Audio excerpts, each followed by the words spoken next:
Maria ho e ki bea le rei mai tonga kata pe tau kau whatai programa make o atani pe me he office o Tonga Rugby Union I he level o ai polisi I loto Nuku'alofa tatani rei mo tolu mo ki mo tolu kata pe mo kau mai atani he programa ma ko ni me mo Tonga Rugby Union ko e tau press conference o e ho atani Whawhi ki moto ke tau pēsi Facebook, pe ke tau reti o Malufitu Poenima FM me Latu Nuku'alofa.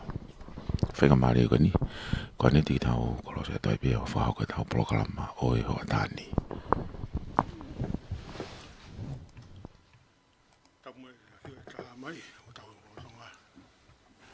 Ako tau ki tu e whanua, ka e hau e whanua, kintu po ono.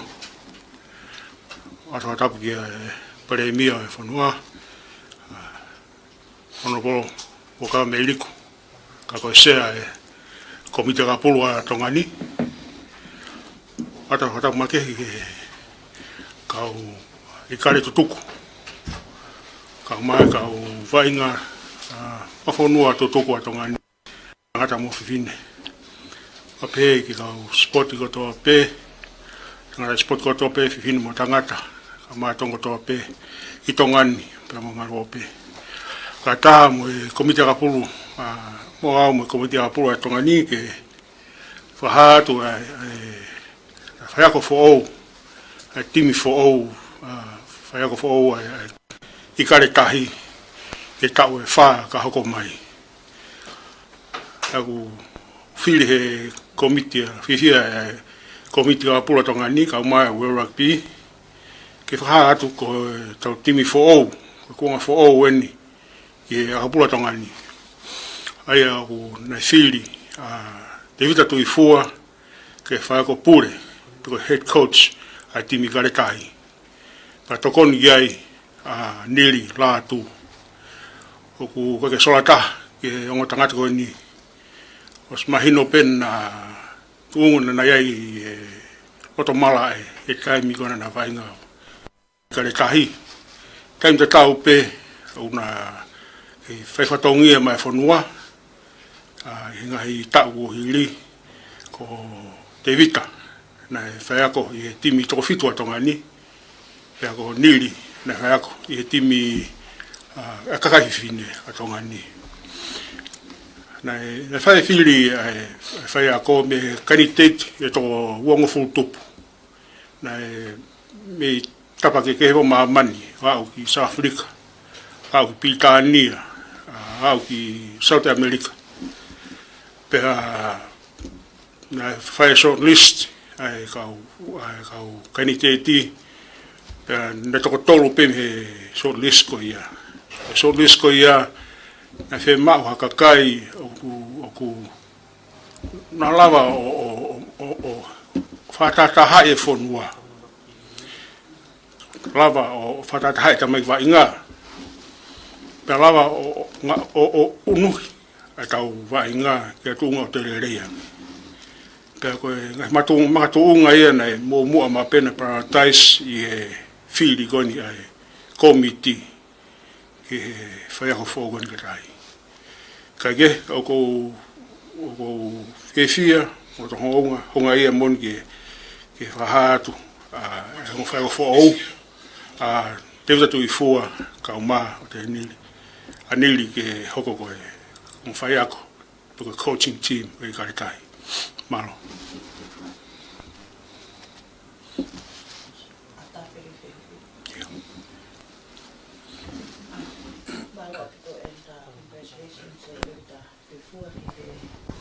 Matanga fo o kona ko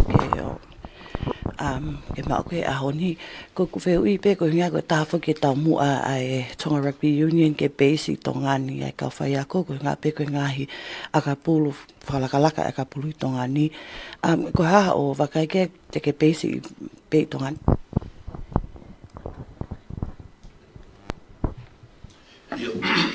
Famalo ko nga ko fe ui famalo fo ko CEO ko fe mali ko no te me te au ke tu pe ke hu fanga tai pe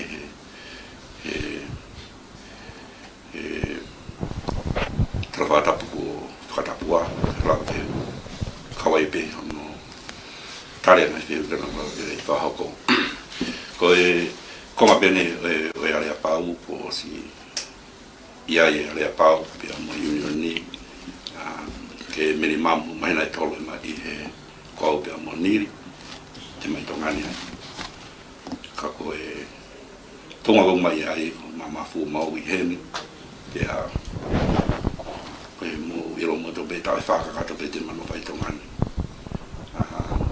ko mai na tolo minimum pa ke mai yangi ma to ni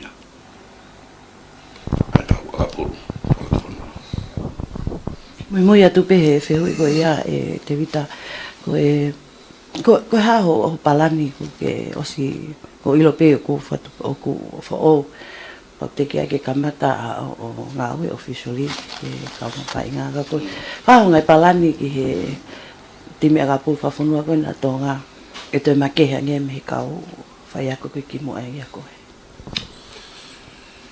fa maloia ke wi ko fe le fo gen ko e na was se botana na ka be se botana moniri ko e me fika wati ko pa be ma feinga ke saka ata fenga ma le ma mani ko to ke toma ko to be ma mani na fo mai fo noa ya fenga great be fo noa ko to i he ke Paula ta ya fe du ta ko fenga ma le ke ma wi ta i muri pe me ta i to mani ke le fa fu fo noa ko e Rani ulaki e koe uwhia ma wala ine mea kotoa moi pāfua i ta whana roko.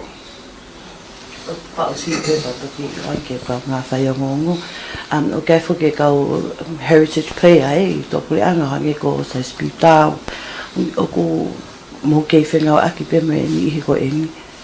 O a mai ke tūnga koe tainingi. Koe wheure rei whoke he kau beo kuia i meo mama mo tōna koe ia. Mo i kau wainga rola Tonga ka koe tahaya e kona i teni whai o tokon whai ako iri na wāwhi au pito mai muki nau tole te ako te koe paran lolo ai toko tahan hono mai ki loto ke kulupu ke whai toko nia mea koe ia ka he taimi da tau hei kai ke a te au mo e kutui mo e mea matanga ki ai ka mua ke te ki maua si kaureka na whiri ke whawhunga e whonua. Raki whainga mahari o nau mau. Osi au pito pe. Ngā ue kotoa pe o kui ai pe muna ngai pole. Ki pehe koe hae ngai pole, ngai ai mea ai whakawhi ātungi ai, pe ko challenges o ko kui pe te ke face i he tō whatongia koe. Ko te koe pore ua kia nera te maua. Matuk tangreni se a oua. Na ke mohe manu whakau ka miti a ke mawhiakanga e ahoni. Aia na mu hanga keep mau ma mua wahe ke mahino ma performi mua ia mu tolu. Ka i whakalu fua mahu inga mo i mua mo to ke foi movement fo au koe ni. Ka hange koe whakalawa niri mahu inga e tau ea ke tau mau iaki. Ke toko mamafa e dik tau tolu. Ke onga tau mafu. Ta no ta media ya ta lea ko me fa fi fi de ma lo ni na pole ko ni o nga pe ko ke o si lo to ko ia e tonish mo ti ko na ko ni a pakulu ai nga hi experience ko ke os po mai ai pa ai na challenge ko ke fe a mo ia ko re pe ko fa fa ta pu na te take ke tau press conference o tani after ki ne tau yof tama ha mo meni ti ben pe fa fi ko nga ko e fa nga maria ku fa ina sa ki au ka pe ka te vita e poate e pe ke ma ko ka se vani ti ka pula tonga ki fe hui ku mai ke nga challenge pe mo nga hi whaingata aku mau whaua mai he pāsi ko tuka mea te tau pe koe funding ke whanau inga pe te milahi take lava ki te tau mai tamai ki lelei mātunga pe koe i he whakapaanga pe ko tu wasi mahino pe ia ki he Tongatapu kotoa ku wasi wainga mai kare Tahi ai ngai challenge ko ia parewa te maulawa ia ngai fonga te maulava o breach of a cap ko ia e lava ke whaingo fua e ngā ue mai whanau pia nā whi whawunga i e whanua malo Kore mingi u whangare ngā i Tongatapu e tā moki kawa te whalavlawe na programa mahuinga e hoa tāni pia ika inga tai ko kau he whiawhia lahi ke he whiloak moki moa e ngā whaiako nau mai tongan whaiako kai ke puria mo historia e wainga whanua pe kai inga tai konu mo whoki mai ki tongani o whahauka whatongiani pe whoki he CEO pe mo toi ngā komiti ko ki whalavlawe pe nia ko hiko e tuunga ko ke agapulu he whanuani he taimini mahino pe ngā he whiauhia ko i tua ko e lawenga maari e kap pe he whoki ko e kolomotua 7 pe kawe me whangi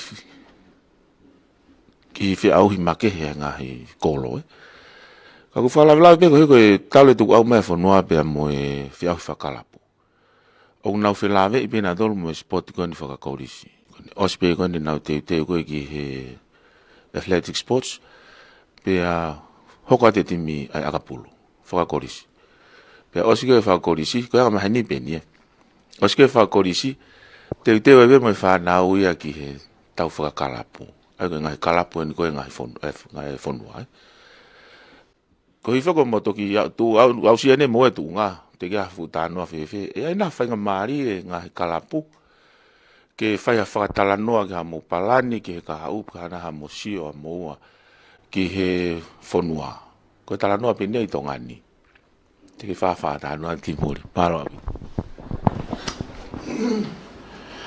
Whawoka pita pehui. Pea oku hange ko lau, oku nono pita mahiro ke tunga mani whalafonua. Kia te au moku mau na wainga peheni whakara ka wai mātonga toki hiki atu whai whenga e whangamuni. Ka ku e whakawau pe aku urere ke whanga involve e Tongatapu no whakalere e tau te ai whalafonua i he tala noa e ai mea koe ni pe koe whupoi mau inga ke tau tānoa ki ai koe hae mea te maula whai ia te ki maua ke mataponia i ki motolu ai whalafonua tau te ai whakara whalafonua fu mau inga au pita ke te ki maua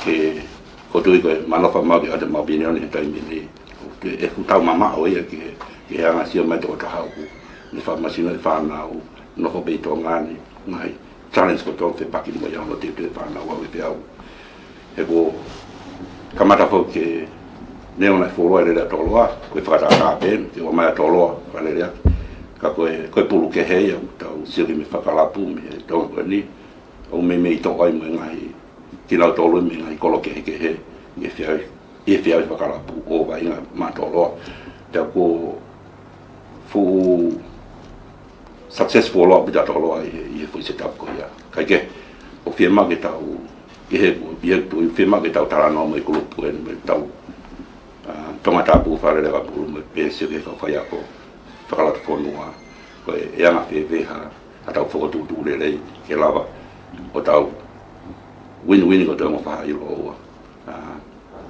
kai lava ke sio ke lai me ko le pathway me fe fa kala pu ke ti fa fonua ke to le yang e te e ula i longa me ngai ke o te i ngai fia mo ngai ti mi o hanga ku pela ku ko ki ai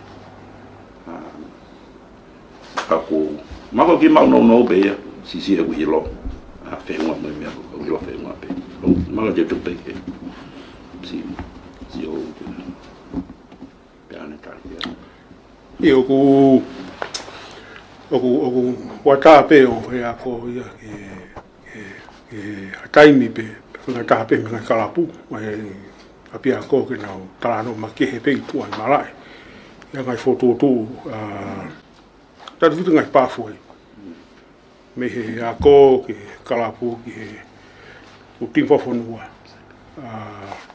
tenai heni he baina e tolu plus e tau e tokoni ki he ngai tawhaki ko ia ngai hanga tonu pe mo ngai kalapu ma pia ko ma ke he ia me e kare tahi mo e ngahi timba whanua, tēnā hands-on he ngahi mea whaka grassroots, pe koe haka mo te whito kone Tongatapu koe tongani.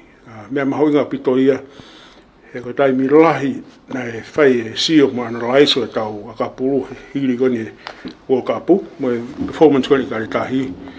Nā i e mea na mahino mai ka mautoru, me ngahi ana laiso koe ia, nā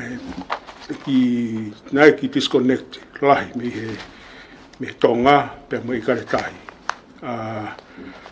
O koe ki tau whi whamahalo, pe koe hae uhinga, ko tui, koe tau whoki koni o ngai whataha mo tau ngahi grassroots, koe Kalapu, koe Apiako, timi koe e whanua, mo kakai e whanua, ko tui koe kawatanga le re ia ngā ue.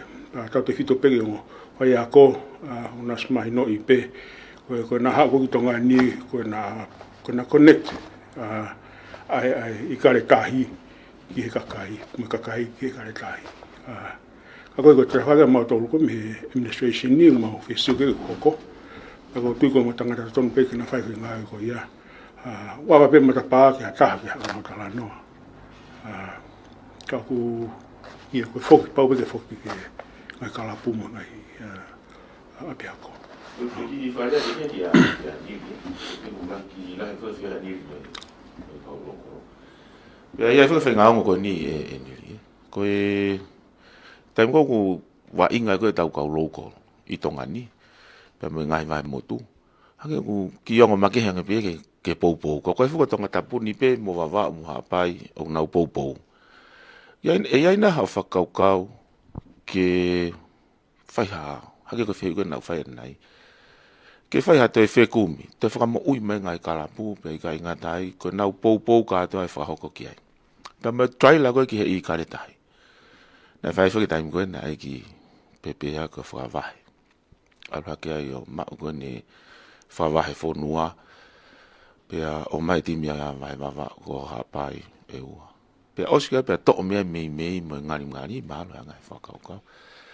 Pea ai e taimi ta tau pe, nai mo ui mai ba mo e wherenite mo timi koe mei muri. Ka koe ngahi ko whakaukau ia. Iai naha te taimi te ke pehe, te ke whakapapau ina ke te fusi i mai hawha i taimi pehe. Ke poupou kakato mai mo kakai o e whonua. Pea kai ngatai. Aho ngata peta whanki lokolo. Ngau pena to ngata mei mo ngari. O ai pena to le timi koe ne kon whenisi he tau whakawahe.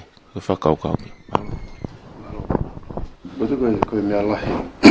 Kaki ha mea whengata. A te tau tō. E tau whalere ngā ue i tonga ni. O tui mā koe mea lahi kou sio ki ai. Kona whakatataha e u Kalapu. Pe koe mahi Apiako. Ke tau ngai whakataha. Pe lawa ke tau whotutu o e ngai tau mua me ngai palani koni. Ko tau situa mi ai. I e kohirina e pe ngai ola lelei mi ai. Pe ko tui koe ma whakaamuia ki te whakafoki pe ki hatuunga te tau lava o te tokoni e tau whanau i tonga. Pe ku kai ke te viviua tui a kuia o lelei pe whanau i tonga ni. Ke teu. Pe ke o pe ngalo ia motor. Kuki mauaka se vaniti pe. Mai whanua, pe ngai Kalapu, pe ngai Apiako, ka mai heni pe ke tokoni. Ke te langa ai akapuru he tau whakoni. Pe koe haha ma whakotutu, te mawhai. Ko tui, koe makore pe ki mo tokoni mai ki tau ngai whakataha. Pe ma mea i pe ngai whengata, te mawhianga hanga i moia, ka ku hangai koe lau kore rei taha pe e whai ki ngā ue. Maro. To e Moimoi atu pehe whihui ko ia aso no u whika waki ko ni pa momo whatanoa mai ki he Kalapu. Mā koe whewe ko ni mā ke CEO. Koe hatu unga ko iai ko ni ai poate pe ko osi mei mau. Ai ngai Kalapu pe mai poate ke whotutu wani ke stop pepe a whole new management and board for TRU. Aio.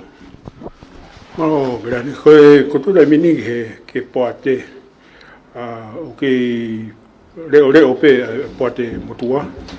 Ka leva ko mau ngai ka hime fa pepa kon ki te HM. Nai ngai pena fe mau me fatalahi ta ko si ai ko atita ke mau fe ta fa ko ni le osi au me osi ta ngau ko ya to ki ui le ba fa ta lai e chi ma pa to fi le ba pote fo e ta fa ko ya fi ko ya fi me nga kala pu ka fo ko pote ta ta tau pe ya pe ngai independent members ke pote e fi pe mi tu e ka fi li ka me mi pa pote ya Te ki whapapai me nge koe a titangi e tau e whāko hili. Ai te ke māu ia. Koe ngan koe nei tae whāko ni nei te ke mau me whamatala koni HM hau mui koni tise ma. Nei venga financial statements kana te ke ati tai. Ai koe koe whekau ia me kau me mipa koe apuka atonga ni ke whai mo whahoko ia ke mau ka toki whahoko whatahalahi o toki present ki ai e whamatala koe koe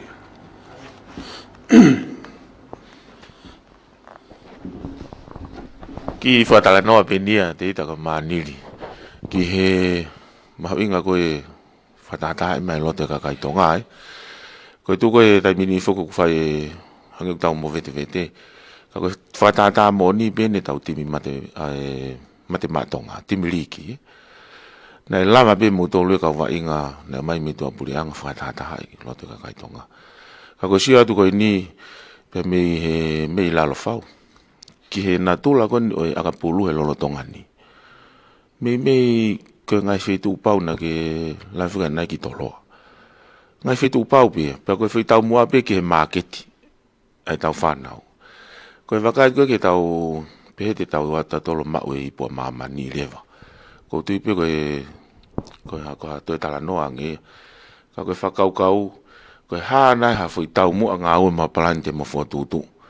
Ke taha mai e ka inga tonga koto. Pe ka inga tai, e ta tau pe me tua pureanga. Pe mo e loko lo, hati mi te tau fili i he tunga koe ne tau whanonga.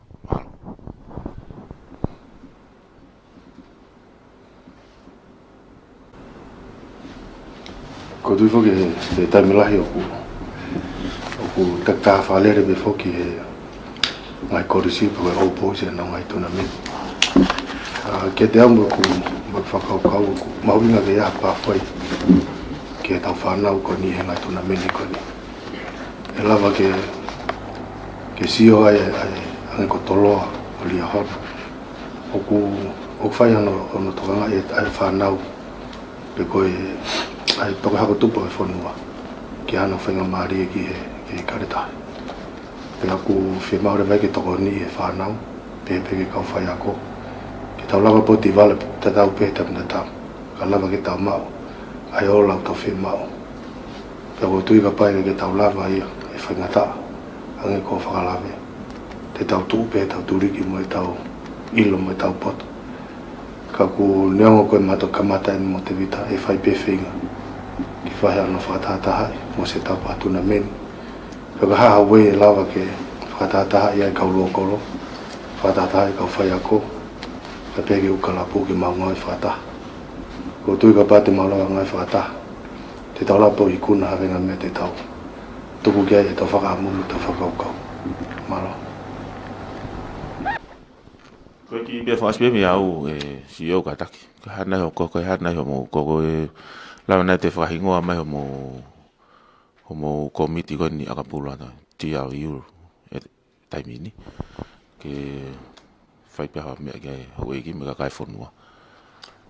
Ia ko komiti ko taimini ko to pe ko komiti na to kosi. O ko sea ko Ikale mia.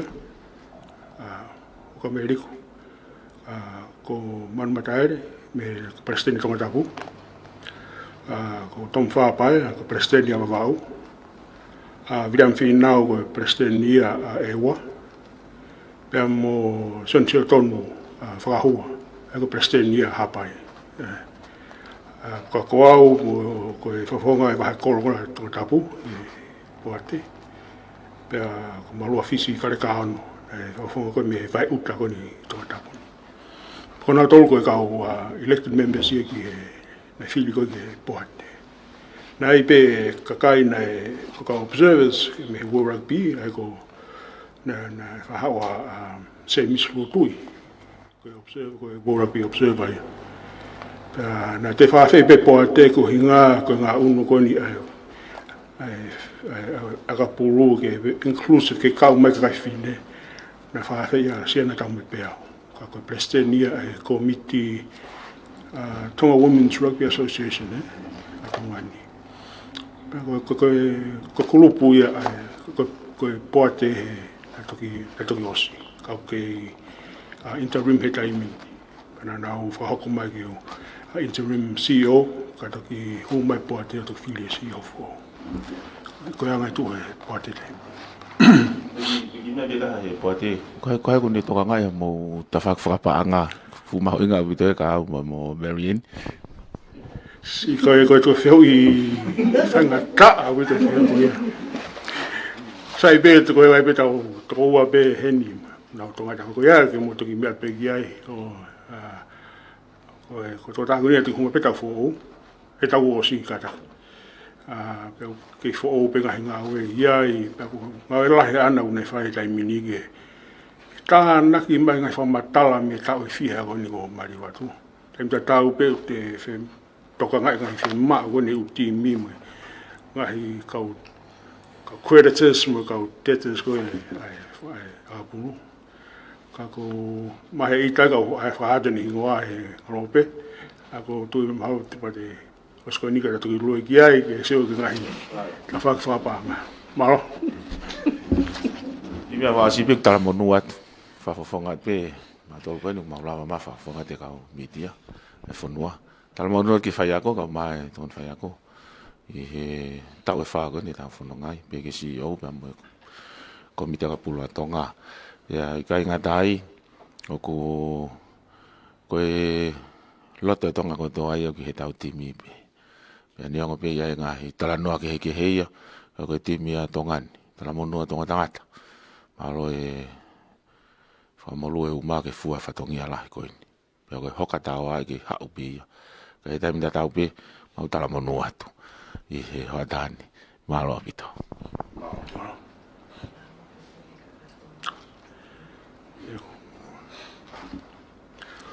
Whamalo atu e pegi tongo toa. Mo bea mai ki e whamawhola agoni e ngarope. E ngaro ea. Ka tāngai mau ki press conference mo e whaako fō I Ikale Tahi. Whaako mo tui pe poa te ka mai tongo tonga pe. Ko ngā whoo pe ko ngā ni Ikale Tahi I whita whāka hoko mai wani. O hanga ka toke o kapu wani I Australia he wa fitu. Ko mau tui tai vewe ua ko ngā tangata rei tahani ki tataka tolu. I he World Cup ko ia ai whahoko ki Australia. Tēnā whatahai a Tonga, ka umai, ai kau wainga ko tō pēha Tonga ni, kena o whaitaha, I fuga koe ni ai Ikale Tahi. Koe pē maro, tō whatu. He officio e Tonga Rugby Union, e loto Nuku'alofa. Whatawange pēna e o lele iato famalo la ke o ka nga we hotani faita pita takafua ka ma Webster Junior Lea Junior ki ali pate ki sina ko au friso nu fina nofo malo bito mo me mai ka mo me a